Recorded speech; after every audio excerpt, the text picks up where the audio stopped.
दोस्तों, welcome to our family channel physical education NET JRF. एक बार फिर हम आपके लिए वस्तुनिष्ठ लक्ष्य शारीरिक शिक्षा पुस्तक के चैप्टर नंबर 4 को लेकर आए हैं, जिसमें आज हम हिस्ट्री ऑफ फिजिकल एजुकेशन के विभिन्न प्रश्नों के बारे में आज चर्चा करेंगे। यानी शारीरिक शिक्षा का इतिहास जो है उसके विभिन्न प्रश्नों के बारे में आज इस वीडियो में हम आपसे चर्चा करेंगे। तो उससे पहले मैं सभी से चाहूँगा कि विभिन्न प्रकार की आने वाली सभी क्लासों के लिए हमारे इस चैनल को शेयर करें, सब्सक्राइब करें, जिससे आपको आने वाली सभी वीडियो के नोटिफिकेशन समय पर मिलते रहे। तो चलिए शुरुआत करते हैं आज की अपनी वीडियो की। तो आज का हमारा पहला प्रश्न है, यानी जो हमारा फर्स्ट क्वेश्चन है, स्पार्टा में जिम्नास्टिक डांस को किस नाम से जाना जाता था? तो यह किस नाम से जाना जाता था? बीबाबिस के नाम से इसको जाना जाता था।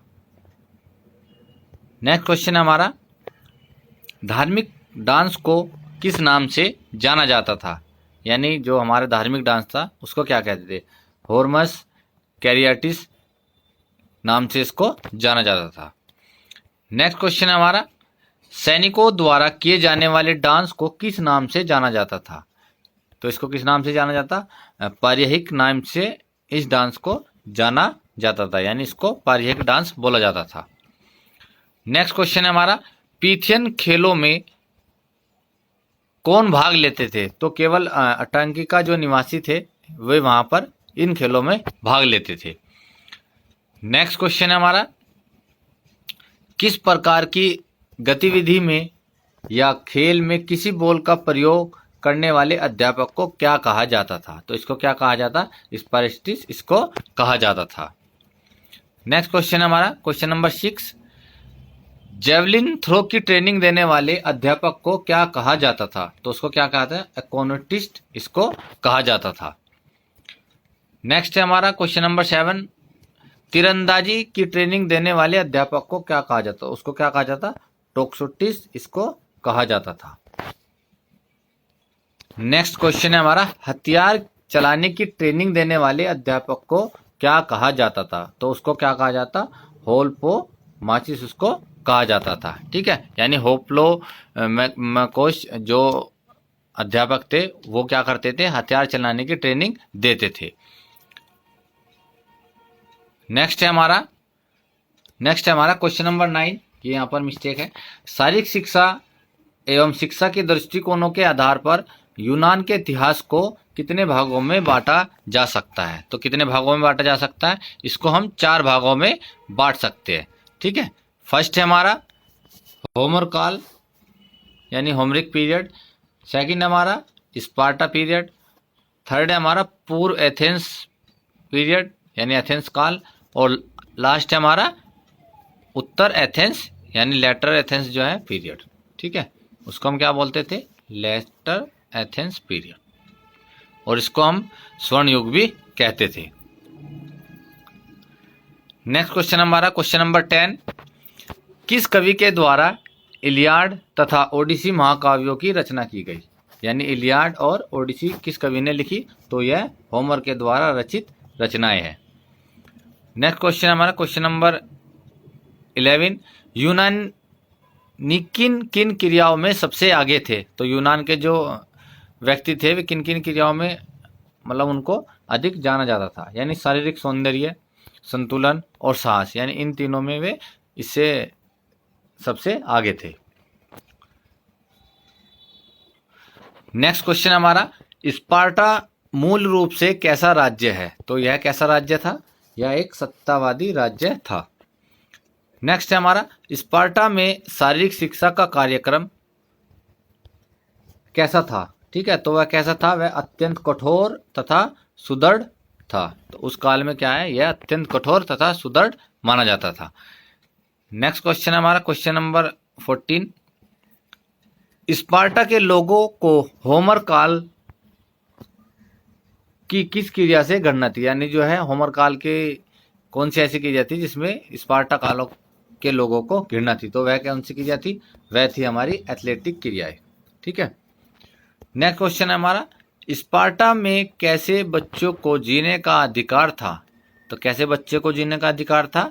तो वो हमारे स्वस्थ बच्चों को कमज़ोर बच्चों को जो है पर्वत से फेंक कर मार दिया जाता था, तो सिर्फ वहाँ पर स्वस्थ बच्चों को ही जीने का अधिकार था।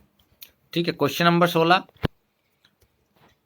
बच्चों को शारीरिक रूप से सुदृढ़ तथा ओजस्वी बनाने के लिए कौन सी क्रियाएं कराई जाती थी? तो कौन सी क्रियाएं वहाँ पर कराई जाती थी? इनको सैनिक प्रशिक्षण के रूप में कुश्ती, कूदना, फेंकना आदि शारीरिक क्रियाएं कराई जाती थी। क्वेश्चन नंबर 17, स्पार्टा में अधिक क्रमबद्ध योजना रूपी शिक्षा प्रणाली को क्या कहा जाता था? तो इसको हम क्या कहते थे? एगोग। इस प्रणाली को, यानी जो शिक्षा प्रणाली थी, इसको हम एगोग कहते थे। नेक्स्ट है हमारा क्वेश्चन नंबर 18, स्पार्टा में अगोग शिक्षा प्रणाली के उच्च अधिकारी को क्या कहा जाता है? यानी उसकी जो शिक्षा प्रणाली थी उसके उच्च अधिकारी को हम किस नाम से जानते थे? तो उसको हम पेडोनिमस के नाम से जानते थे। ठीक है, ये ऐसे क्वेश्चन है जो काफी रिपीट भी होते हैं एग्जाम में। नेक्स्ट क्वेश्चन है क्वेश्चन नंबर 19, स्पार्टा में शिक्षकों की संख्या कैसी थी? तो कैसी थी वहां पर अगर इतिहास की बात करें तो स्पार्टा युग में सबसे अधिक शिक्षकों की संख्या मानी जाती थी। नेक्स्ट क्वेश्चन हमारा क्वेश्चन नंबर 20, पूर्व एथेंस काल के लोग कैसे थे? तो पूर्व एथेंस काल के लोग कैसे थे? वे प्रजातंत्रवादी थे। ठीक है, तो उनको हम प्रजातंत्रवादी कहते थे। नेक्स्ट क्वेश्चन हमारा, पूर्व एथेंस काल में मल्लयुद्ध पाठशाला को क्या कहा जाता था? तो जहाँ पर कुश्ती होती थी उसको हम क्या बोलते थे? उसको हम पैलेस्ट्रा कहते थे। ठीक है, जहाँ मल्लयुद्ध वाला जो स्थान था तो उसको हम पैलेस्ट्रा कहते थे। नेक्स्ट क्वेश्चन हमारा 22, पूर्व एथेंस काल में संगीत विद्यालय को क्या कहा जाता था? इसके विद्यालय को कहा जाता है डिडासेक्लियम विश्वविद्यालय को हम कहते थे। ठीक है, डिडासेक्लियम विश्वविद्यालय को कहा जाता था। तो नेक्स्ट क्वेश्चन हमारा क्वेश्चन नंबर 23, पूर्व एथेंस काल में शारीरिक शिक्षा के शिक्षक या अध्यापक को क्या कहा जाता था? तो उसके अध्यापक को क्या कहा जाता था? पेडोट्राइब उस अध्यापक को कहते थे। नेक्स्ट क्वेश्चन है क्वेश्चन नंबर 24, पूर्व एथेंस काल में शारीरिक व्यायामशालाओं को क्या कहा जाता था? तो उसकी व्यायामशाला को क्या कहते थे? जिम्नेजियम। ठीक है, यानी जिम्नेजियम उनकी व्यायामशाला को कहा जाता था। नेक्स्ट क्वेश्चन हमारा क्वेश्चन नंबर 25, पूर्व एथेंस काल में खेल उत्सवों जो कि राष्ट्रीय उत्सव के नाम से जाने जाते थे कौन कौन से थे? तो ये कौन कौन से गेम थे? तो सबसे फर्स्ट है ओलंपिक। ठीक है, सबसे राष्ट्रीय जो प्रतियोगिता थी उसको हम ओलंपिक कहते थे। ठीक है, नेक्स्ट है हमारा पीथियन गेम। ठीक है, उसको सेकंड नंबर पे जो है पीथियन गेम आते थे। इसके अलावा थर्ड नंबर पर इस्थीमियन गेम,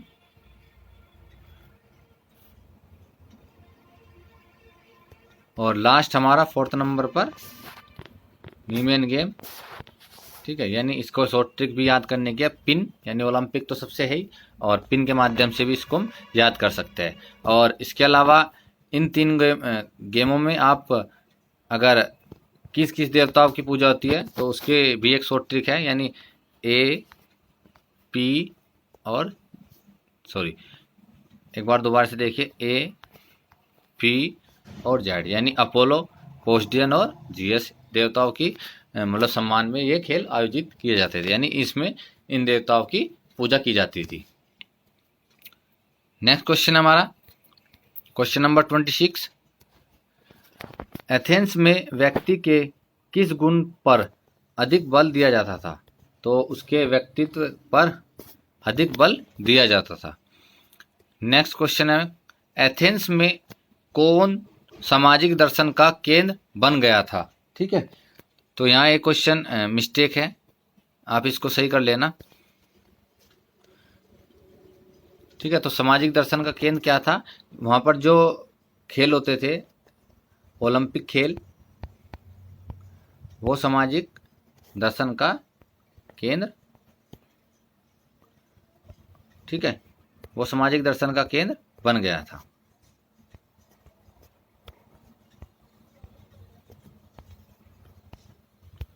इसके अलावा भी जो पीथियन, स्थिमियन और नीमियन गेम थे वे सामाजिक दर्शन के केंद्र माने जाते थे।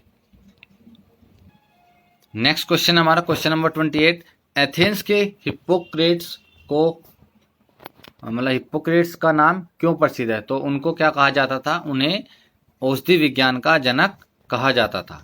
तो जो औषधि विज्ञान के जनक थे वो थे हमारे हिप्पोक्रेट्स। ठीक है, नेक्स्ट चलते हैं। रोम में शारीरिक शिक्षा के इतिहास को कितने भागों में बांटा गया है? ठीक है, तो कितने भागों में बांटा गया? उसको 2 भागों में बांटा गया है। तो पूर्वार्ध काल यानी अर्ली रोम पीरियड और लेटर रोम पीरियड। ठीक है, इसको 2 भागों में बांटा गया है। ठीक है, नेक्स्ट क्वेश्चन है हमारा क्वेश्चन नंबर 30, रोम में किस प्रवृत्ति के लोगों का बोलबाला था? तो किस प्रवृत्ति के लोगों का बोलबाला था? जो वक्ता यानी वक्ता अच्छे थे, भाषावादी जिनको बोला जाता है, वो वहां पर उन लोगों का बोलबाला था। नेक्स्ट हमारा क्वेश्चन नंबर 31, रोमवासी अत्यधिक किस प्रवृत्ति के होते थे? तो वह कैसे होते थे? अधिक गंभीर, रूढ़िवादी, व्यवहारिक और यथार्थवादी। उन लोगों को मतलब उन लोगों की क्या प्रवृत्ति थी? नेक्स्ट क्वेश्चन हमें क्वेश्चन नंबर 32, रोमवासियों में कौन सा गुण मूल रूप से विकसित था? तो कौन सा मूल रूप से विकसित था? संगठन तथा प्रबंधन, यानी वो सभी एक साथ रहते थे और उनका प्रबंधन भी अच्छा था। नेक्स्ट क्वेश्चन हमारा, शारीरिक शिक्षा को किस का साधन माना जाता था? यानी रोम में जो है शारीरिक शिक्षा को किसका साधन माना जाता था? तो यह तो हमारा सैनिक प्रशिक्षण था, जिसको मतलब उसका आपको साधन माना जाता था। ठीक है, क्योंकि शारीरिक शिक्षा और सैनिक प्रशिक्षण सभी एक जैसे ही होते थे उस काल में। तो नेक्स्ट क्वेश्चन पे चलते हैं क्वेश्चन नंबर 34, रोम में व्यायामशाला को क्या कहा जाता था? तो उसको रोम में क्या बोलते थे हम? Campus martyrs. ठीक है, रोम में हम उसको कैंपस मार्टियस बोलते थे। ठीक है, आगे चलते हैं। रोम में व्यायामशाला में कौन सी क्रियाएं कराई जाती थी? तो वहां पर कौन सी क्रियाएं कराई जाती थी? वहां पर हमारी शारीरिक तथा मानसिक जो क्रियाएं थी वे वहां पर कराई जाती थी। आगे चलते हैं क्वेश्चन नंबर 36, रोम में किन की संख्या अधिक थी? तो रोम में किन की संख्या अधिक थी? तो वहां पर जो दास लोग होते थे उनकी संख्या अधिक थी। ठीक है, दासों की संख्या अधिक थी। नेक्स्ट क्वेश्चन है हमारा क्वेश्चन नंबर 37, रोम में खेल कूद प्रतियोगिताओं में कौन भाग लेते थे? तो वहां कौन भाग लेते? सिर्फ केवल दास लोग जो होते थे वे ही वहां पर भाग लेते थे। नेक्स्ट क्वेश्चन है क्वेश्चन नंबर 38, रोम में किस प्रकार का अनुशासन था? तो रोम में किस प्रकार का अनुशासन था? रोम युद्ध प्रिय होने के कारण यहाँ का अनुशासन बहुत ही कड़ा था। यानी कि जो वे वहाँ पर युद्ध होता था और युद्ध में आपको भी पता है कि सभी जो है अनुशासन के जो रूल्स है वो बहुत ही कैडे यानी स्ट्रिक्टली वहाँ पर होते थे। ठीक है, ये इसका आंसर है। नेक्स्ट क्वेश्चन है हमारा क्वेश्चन नंबर 39, रोम में स्त्रियों को कैसे अधिकार प्राप्त थे? तो कैसे अधिकार प्राप्त थे? उनको समान अधिकार वहां पर प्राप्त थे। नेक्स्ट क्वेश्चन है क्वेश्चन नंबर 40, रोमवासी खेल उत्सवों का आयोजन किस लिए किया जाता है? यानी रोमवासी जो थे तो उनके लिए किस उत्सवों का आयोजन किसके लिए किया जाता था? तो राजनीतिक आदर्शों की प्राप्ति के लिए उसका आयोजन किया जाता था। ठीक है, इसका जो जवाब है राजनीतिक आदर्शों की प्राप्ति के लिए इसको किया जाता था। नेक्स्ट क्वेश्चन है हमारा क्वेश्चन नंबर 41, इस युग में शारीरिक व्यायाम या खेलकूद को किस दृष्टि से देखा जाता था? तो रोम में जो है उसको गणना की दृष्टि से देखा जाता था। ठीक है, नेक्स्ट क्वेश्चन है क्वेश्चन नंबर 42, रोमन वासियों ने यूनान की कौन सी शिक्षा को अपनाया? तो रोमन वासियों ने कौन सी शिक्षा को अपनाया था? साहित्यिक शिक्षा को वहाँ के जो व्यवसायवासी थे उन्होंने शिक्षा को अपनाया था। नेक्स्ट क्वेश्चन हमारा क्वेश्चन नंबर 43, रोम वासियों का सबसे लोकप्रिय मनोरंजन का साधन कौन सा था? तो मनोरंजन का साधन कौन सा था उनका? जुआ खेलना वहाँ मनोरंजन का साधन माना जाता था। नेक्स्ट क्वेश्चन है हमारा, जर्मनी में आधुनिक शारीरिक शिक्षा के उद्गम स्रोत किसे माना जाता है? यानी जो है जॉन बर्नार्ड बेसडो, उसको वहाँ पर जो है उद्गम का स्रोत किसके लिए माना जाता है? शारीरिक शिक्षा का, जिन्होंने वहाँ यानी शारीरिक शिक्षा की जिन्होंने वहाँ पर शुरुआत की। ठीक है। क्वेश्चन नंबर 45, जर्मन जिम्नास्टिक व्यायाम का पितामह किसे कहा जाता है? ठीक है, तो वहाँ वो किसे कहा जाता है? वो गट्स मट्स को उसका पितामह कहा जाता है। नेक्स्ट क्वेश्चन है हमारा 46, गट्स मट्स के द्वारा कौन सी पुस्तकें लिखी गई? तो कौन कौन सी पुस्तकें लिखी गई? यानी बालकों के लिए व्यायाम यानी जिम्नास्टिक फॉर यंग और गेम्स यानी खेल, ये 2 पुस्तकें इनके द्वारा लिखी गई। नेक्स्ट क्वेश्चन है हमारा 47, ऐसा कौन सा जर्मन व्यक्ति था जिसने शारीरिक शिक्षा को जर्मन के लोगों में राष्ट्रीय एकता के साधन के रूप में प्रतिष्ठित किया? तो यह किसको कहा जाता है? यह फ्रेडरिक लुडविग जोन के द्वारा इसको कहा गया। ठीक है। नेक्स्ट क्वेश्चन हमारा क्वेश्चन नंबर 48, किसके द्वारा जर्मन जिम्नास्टिक नामक पुस्तक लिखी गई? तो यह किसके द्वारा लिखी गई? यह हमारा टर्न प्लाज के द्वारा लिखी गई। तो टर्न प्लाज के द्वारा यह पुस्तक लिखी गई। नेक्स्ट क्वेश्चन हमारा क्वेश्चन नंबर 49, जर्मनी में व्यायाम करने वालों को क्या कहा जाता था? तो उनको क्या कहा जाता था? वहाँ टर्नर्स उनको कहा जाता था। नेक्स्ट क्वेश्चन है क्वेश्चन नंबर 50, स्वीडन में शारीरिक शिक्षा किसकी देन है? तो यह किसकी देन है? यह हमारे पन हेनरिक लिंक की देन इसको माना जाता है। नेक्स्ट क्वेश्चन हमारा 51, होमर की प्रसिद्ध पुस्तकों के क्या नाम है? तो उनकी 2 पुस्तकें, पहले भी ये क्वेश्चन आया है, इलियाड और ओडिसी, इनकी 2 प्रसिद्ध पुस्तकें हैं।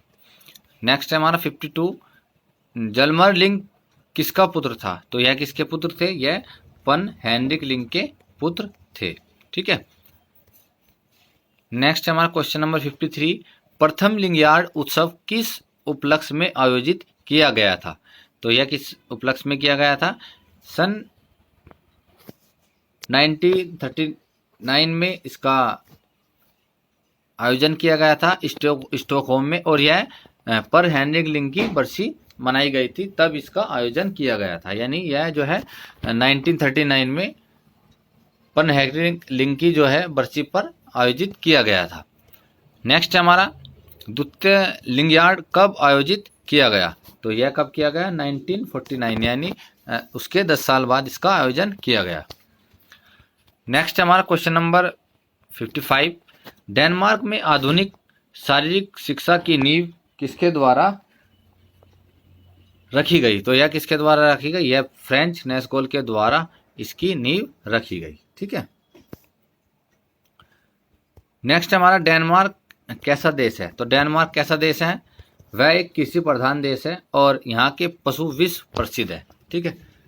तो ये आज के 56 क्वेश्चन इस चैप्टर के कंप्लीट हुए, और एक बार फिर मैं सभी से निवेदन करूंगा कि आने वाली सभी वीडियो के नोटिफिकेशन के लिए आप इस चैनल को शेयर करें, सब्सक्राइब करें, और जो भी क्वेश्चन या आपको इसमें गलत लगते हैं या ऐसा लगता है कि इस क्वेश्चन का आंसर दूसरा है, तो हमें कमेंट बॉक्स में ज़रूर बताएं ताकि हम उसको यहाँ पर ठीक कर सकें। धन्यवाद।